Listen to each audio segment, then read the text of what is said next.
This story is titled, Found Out My Daughter Isn't Mine and Filed for Divorce, but my mom and sister took my cheating wife's side. Alright, so I'll just get right to it. My life feels like it's flipped upside down in the worst way, and I don't even know where to start. I'm 33, been married to my wife, she's 30, for 7 years. We have, or I thought we had, a 3-year-old daughter. And I say thought because, yeah, turns out there's a lot I didn't know. It all kicked off like any regular day. I took our little girl out for some fun, just me and her. It was one of those days where everything feels easy, like life's just working out the way it's supposed to. We get back, and I'm just chilling on the couch, already thinking about what we're doing tomorrow. Then my wife comes in. She sits down next to me, kinda close but acting weird. I figured maybe she had something on her mind or just needed to talk. So I go, "What's up?" The look on her face is hard to describe. She's not sad exactly, but there's something heavy there, and her eyes are watering. Then she just blurts out, "There's something I need to tell you, and it's big." That's when my stomach tightens. I'm thinking, is someone sick? Did something happen to her parents? What's going on? She goes quiet for a second, and I'm waiting, half expecting something horrible. But what she finally says hits me like a punch I wasn't braced for. She tells me that our daughter, our little girl who I've loved and raised since the moment she was born, isn't mine. Just straight up drops it like that. I don't think I even understood what she was saying at first, because my mind was already trying to figure out how to respond, but nothing was connecting. It felt like my brain was frozen. But she keeps going, and it gets worse. She tells me she'd had this fling with some guy from the gym right before finding out she was pregnant, and apparently he bailed as soon as he knew there was a kid involved. She's saying it with tears streaming down her face now, and she's apologizing like crazy, saying she never meant to hurt me, that she made a mistake, and she didn't know what else to do. I just sit there staring at her, but I don't really see her anymore. I'm staring at this person, this woman I thought I knew better than anyone, and it feels like she's a stranger. I can barely feel my hands, barely feel anything but this tightness in my chest. It's like my world just got yanked out from under me. The memories start flashing through my head. First time I held our little girl, those sleepless nights when I'd get up to calm her down, teaching her to say daddy, and feeling like I'd been given the world when she did. Every single one of those moments feels twisted now, like they've been yanked away and replaced with a hollow reminder that none of it was real. I was just the guy standing in for some dude who bailed when things got serious. My wife, she's sitting there trying to reach out to me, like putting her hand on my arm and crying harder, trying to say sorry over and over, but it's just noise. I don't even feel like I'm in the same room as her anymore. All I feel is betrayal. I mean, it's not just the affair itself. It's the fact that she hid this from me for 3 whole years. Every single day, I was living a lie, loving a kid who wasn't mine, trusting a wife who never told me the truth. Eventually, I managed to stand up. My legs are shaky, but I tell her I need some air, that I just can't be in the same space as her right now. She starts begging me not to go, saying she doesn't want me to leave, that we can work through it. But I can't hear any of it. I'm barely even holding myself together.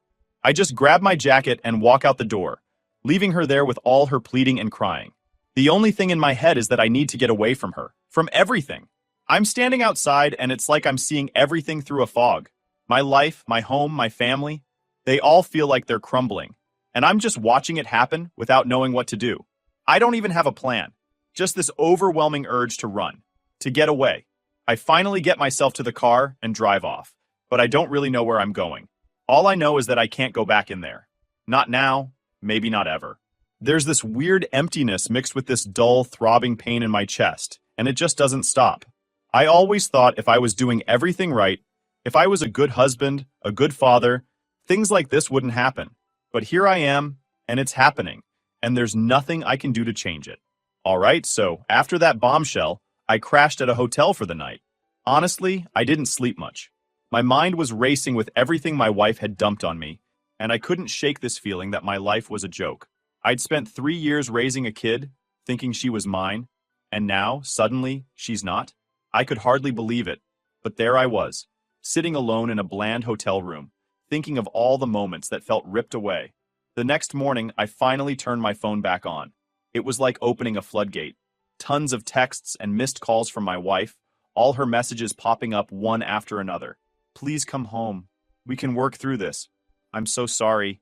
You're her father no matter what. Blah, blah, blah. I didn't read them all. Didn't want to. Just scrolling through them made my chest tighten, so I stopped halfway and blocked her.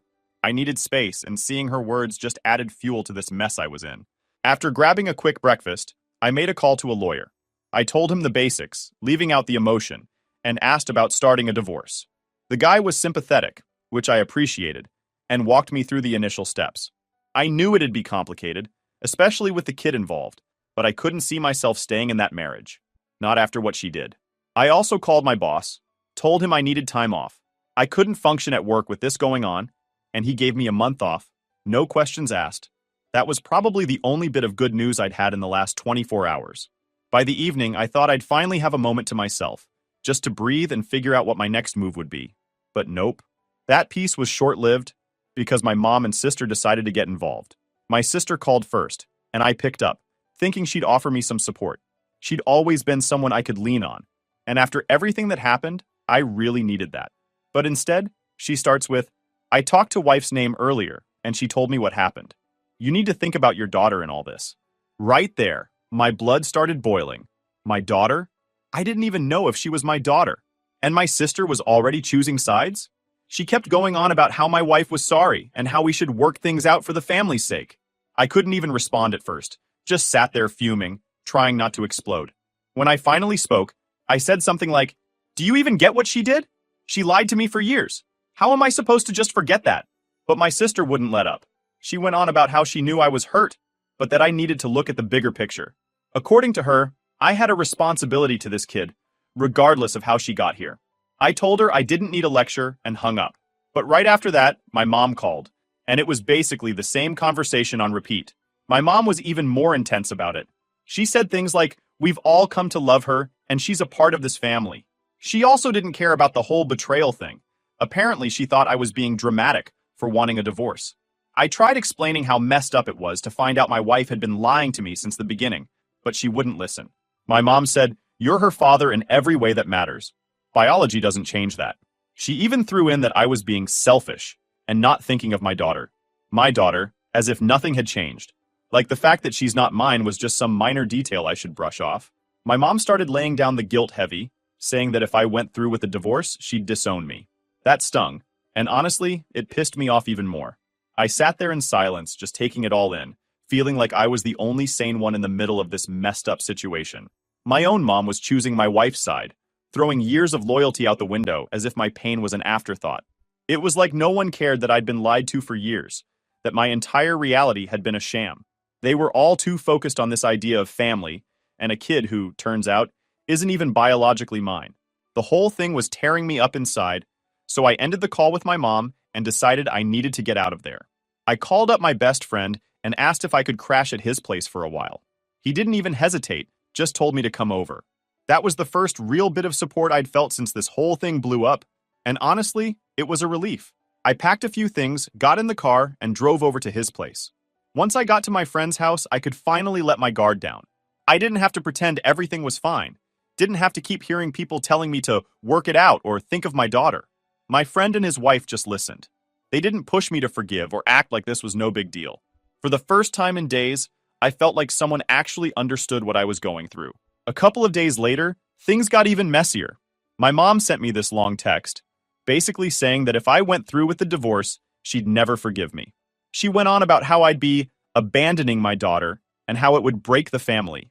My sister chimed in with similar stuff, saying I was acting heartless and not thinking about the impact on the kid. It was like they'd all forgotten who was betrayed here. I couldn't believe how quickly they'd all rallied around my wife, treating me like the villain for even considering a divorce. I'd been the one lied to, the one who had to live with the shock of finding out my life was a lie, and yet they were making me feel like the bad guy. I couldn't take it anymore. I shot back a reply to my mom's text, saying I had every right to leave and that it was unfair for her to guilt trip me. I told her I wasn't abandoning anyone.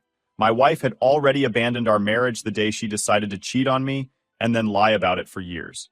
I don't think she took that well because her next reply was short and cold, just saying, "Do what you want, but don't come crying to us when you realize what a mistake you're making." It hurt, but I also felt a weird kind of relief. If this was the price of standing up for myself, then fine. After shutting down my mom and sister, I figured things would die down, and maybe I'd get the space I needed to figure things out. But instead, it felt like they were doubling down. I was barely holding myself together as it was, but it was like they decided I was the one who needed to be fixed, and they weren't about to let up. A couple of days later, my wife must have gotten the divorce papers, and that kicked off a whole new round of chaos. The messages and calls started again, not just from her, but from my mom and sister too. My phone was blowing up with texts about how I shouldn't make any rash decisions, and how family should come first. It was nonstop. Then, my mom sent this massive text, laying out everything she thought I was doing wrong. She said that I should man up and be a good husband and father, even if the kid wasn't biologically mine. She kept saying that this was my chance to show real strength, and that family is more than DNA. Her exact words were something like, "Anyone can walk away, but a real man stays and fixes what's broken." I was honestly stunned.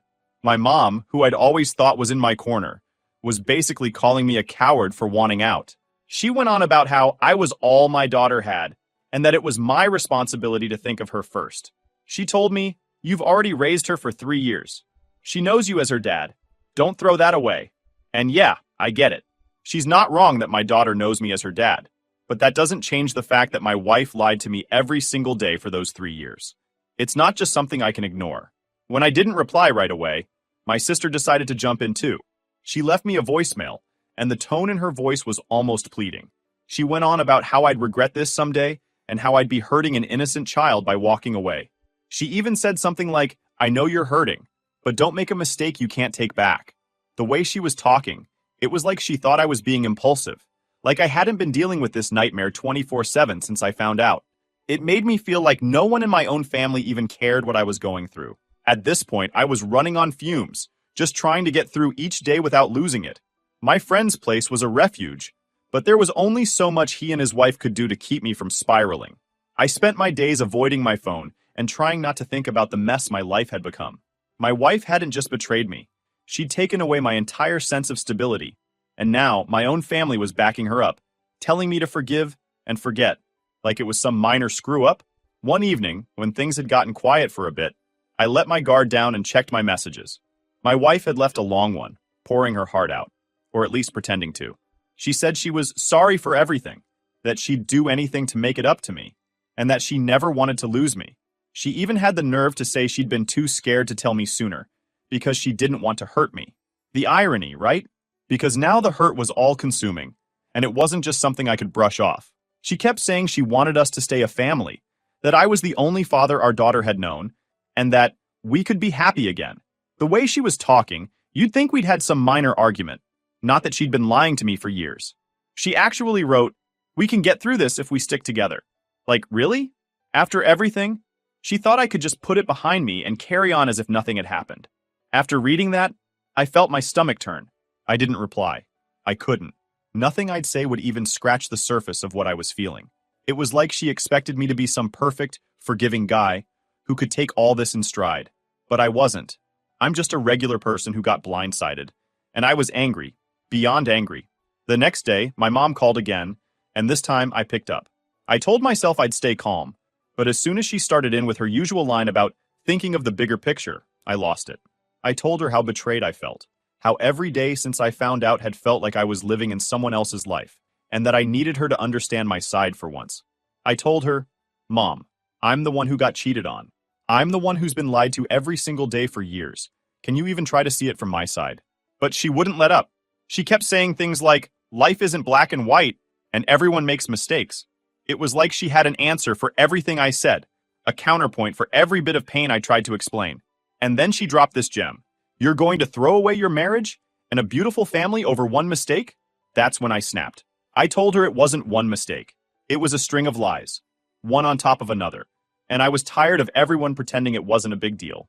I told her that I was starting to feel like my own family cared more about keeping the peace than about what I was going through. I could hear her sigh on the other end, like I was some stubborn kid refusing to listen to reason. Finally, she said, "Fine, do what you want, but don't expect us to support you if you keep shutting everyone out." It felt like a slap in the face, like my own mother was drawing a line in the sand. I ended the call without saying goodbye. Hanging up, I felt a weird sense of relief, but also this heavy emptiness. It was clear that to my mom and sister, family meant keeping things together at any cost, even if it meant ignoring my pain and pretending everything was fine. They didn't get it, and maybe they never would. As I sat there alone, the reality of everything settled in. My wife's betrayal, my family siding with her, the pressure they were putting on me to stay, none of it was going away. This was going to be a long, ugly fight, and I was in it by myself. But I'd rather be alone than live in a lie any longer. Update 1. Alright, so after weeks of avoiding her, of dodging my mom's guilt trips and ignoring my sister's voicemails, I finally decided I needed to face my wife in person. It was eating me up, not knowing why she did it, not understanding how she could lie to my face for years. I had questions, and maybe I wasn't going to get the answers I wanted, but I couldn't move forward until I tried. I texted her to meet me at a cafe nearby. I wasn't ready to go back home, not with all those memories, and I didn't want her at my friend's place. This cafe felt neutral enough. I got there early and grabbed a corner table where we'd have some privacy, but wouldn't be completely isolated either. My friend and his wife came with me, staying a few tables away in case things got heated or if I needed an out. She walked in, looking tired, like she hadn't slept in days. But honestly, I didn't care. She scanned the room and spotted me, and for a split second, there was this flash of hope in her eyes, like she thought this was some reconciliation, or that I was going to say I'd come around. That annoyed me right off the bat. Did she really think I'd come crawling back just because she cried a few times? Because she felt guilty now? Unbelievable. She sat down across from me and gave this sad little smile. Before she could even start with any apologies, I cut her off. Why'd you do it? I asked, straight to the point. I wasn't there for a sob story, just the truth, no matter how brutal. She took a deep breath and looked down at her hands, fidgeting with her wedding ring. After what felt like forever, she finally started talking. It was a mistake, she said, her voice barely above a whisper. He was attractive and I was just, I don't know. I was weak. I almost laughed at how casual she made it sound, like she'd tripped over a crack in the sidewalk or something. So, because he was attractive, you thought it was worth throwing everything away? That's it? I couldn't believe what I was hearing. She wasn't even trying to justify it with anything deeper, just pure attraction. She looked up, and I could see her trying to read me, maybe hoping for some sympathy. I was scared, all right, she said, a bit defensively now. I didn't plan for any of this to happen. It just happened. I shook my head, feeling disgusted. So, you didn't plan to cheat, but you did. And you didn't plan to lie to me every day for 3 years, but you did that too. When were you planning on telling me? Or were you just going to keep this a secret forever? She stammered, clearly unprepared for that question. I don't know. I didn't think about it like that. I thought if I kept quiet, we could just move on and be happy. I had to bite back the urge to yell right there in the middle of the cafe. She thought she could lie to me indefinitely, and it would somehow lead to happiness? It was beyond selfish.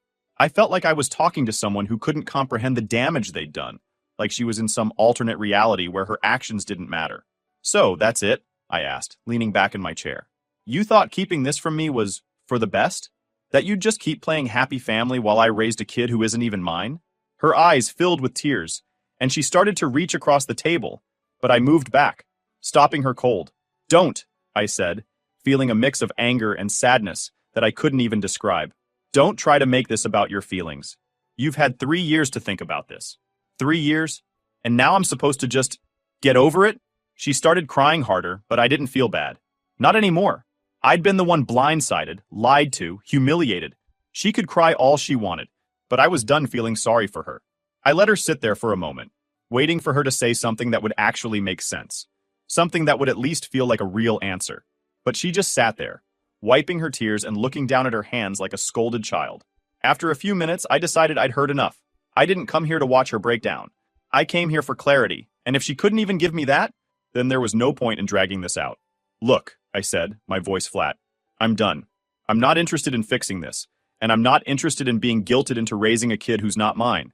I was ready to be a father, but you took that choice away from me the day you decided to lie. She looked up at me, panicking now. Please, she whispered, her voice cracking.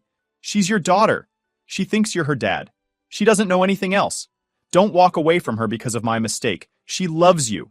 That part stung. I won't lie. I loved that kid, and in some ways, I still do. But every time I think of her now, I can't separate her from what my wife did. Every "I love you, Daddy" was built on a lie. And as much as it hurt, I knew I couldn't stay. I'd be doing it out of obligation, not real love. And that's not fair to either of us.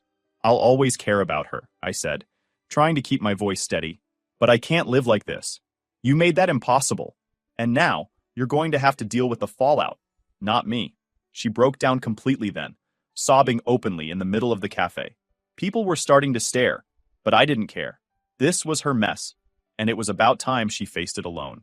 I stood up, grabbed my jacket, and without another word, I walked out, leaving her there with her guilt and her tears. The weirdest thing is, as I walked away, I felt lighter. I wasn't fixed, I wasn't healed, but I was done carrying her lies. Update 2. After the meeting, I went back to one of my friend's place, where I'd been staying through most of this. He asked how it went, but I didn't really feel like talking. All I told him was, "It's over." He understood, didn't push me for details, just said, "Good for you, man." That took guts. And we left it at that. In the days that followed, I focused on putting one foot in front of the other. Simple things, like getting up, eating, and keeping myself busy. I wasn't interested in grand gestures of moving on or healing. Those things felt fake, and I wasn't ready for that yet. I just wanted to feel normal again, even if it was in small ways. Divorce proceedings were already underway, and I met with the lawyer a couple more times to finalize things. Honestly, those meetings were a blur. It felt surreal, sitting in a lawyer's office and hashing out details about a life I thought I'd keep forever. Every time he mentioned custody or financial obligations, it reminded me of how much I'd lost, of the family I thought I had, but never actually did. My wife, ex-wife, I should say, was still trying to reach out. She sent letters, left voicemails, all the usual stuff. I skimmed one of her letters once, but it was just the same old thing. Apologies, pleas for forgiveness, promises that things could be different. She even tried to throw in how our daughter missed me, like that was supposed to make me forget the hell she'd put me through. I didn't respond to any of it. I blocked her on everything, told my lawyer to handle any communication, and left it at that. My family was another story, though.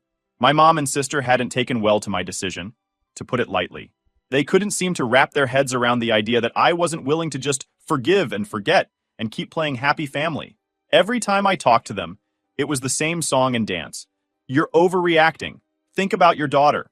Your wife made a mistake, but she's sorry." It was exhausting, and it hurt, honestly, to feel like I didn't have their support. Eventually, I had to make a choice about that too. I stopped answering my mom's calls, stopped reading the endless texts, and muted the group chat we had. I didn't need the extra weight. If they couldn't stand with me on this, I didn't see why I should keep them in the loop. For now, silence felt like the best choice. But even with the family pressure off my back, there was still this ache I couldn't shake. Letting go of the idea of being a dad was harder than I thought it'd be. I'd gotten used to coming home to my daughter's laughter, to her hugs and bedtime stories, and even though I knew that life was built on lies, I missed it. Every time I saw a family out together, I felt this hollow feeling, like I'd lost a part of myself. But I kept telling myself it was temporary, just something I'd have to get through. One evening, I was out for a walk, something I'd started doing to clear my head, and found myself by this park I used to take my daughter to. I don't even know how I ended up there, but seeing the place hit me hard. I stood there for a while, just watching parents with their kids, feeling like I'd been on the outside of something I thought was mine, but it wasn't. And that reminder was enough to make me turn around and head back. I wasn't ready for that yet. Over time, I started finding pieces of myself again. I went back to work, throwing myself into projects to keep my mind occupied. My coworkers knew something was up, but no one pried too much, which I appreciated. My boss was supportive, checking in every so often without pushing me to open up. He just said, "Take it at your own pace, man." And I took that to heart. A few months later, I decided to move out of the city. Too many memories here. Too many places that reminded me of what could have been. I found a place in a new town, somewhere smaller, quieter. Moving was hard, packing up my stuff, going through things that were tied to my old life. I ended up donating or throwing out a lot of stuff that reminded me of her, stuff I didn't want following me around in this new chapter. The first night in my new place was strange. It was empty, sure, but it also felt like a fresh start. I didn't have all the answers yet, didn't feel like I'd fully healed or anything dramatic like that. But sitting there in a space that was all mine, without memories of betrayal lingering in every corner, felt good. I didn't have to look over my shoulder, didn't have to wonder what lie was waiting for me. It was just me, and that was enough for now. As time passed, I started reconnecting with people in a way I hadn't done in years. I caught up with old friends, joined a hiking group, started focusing on hobbies I'd left behind. Slowly, I began building a life that was just mine, not one tied to broken promises or family drama. It was like each new day was adding something back that I hadn't realized I'd lost. And as for my family, I still kept my distance. But it got easier. They'd reach out every now and then, but I didn't feel the same pull to respond. I'd been through enough and didn't have the energy to keep justifying my choices to them. If they couldn't respect my decision, that was on them, not me. Looking back, it's strange to think about how much my life changed in such a short time. I'd built everything around this idea of family, only to watch it shatter. But here I was, standing on the other side, maybe a bit scarred but still standing. I didn't have all the pieces put back together yet, but for the first time I was moving forward on my own terms. And that was something no one could take away from me.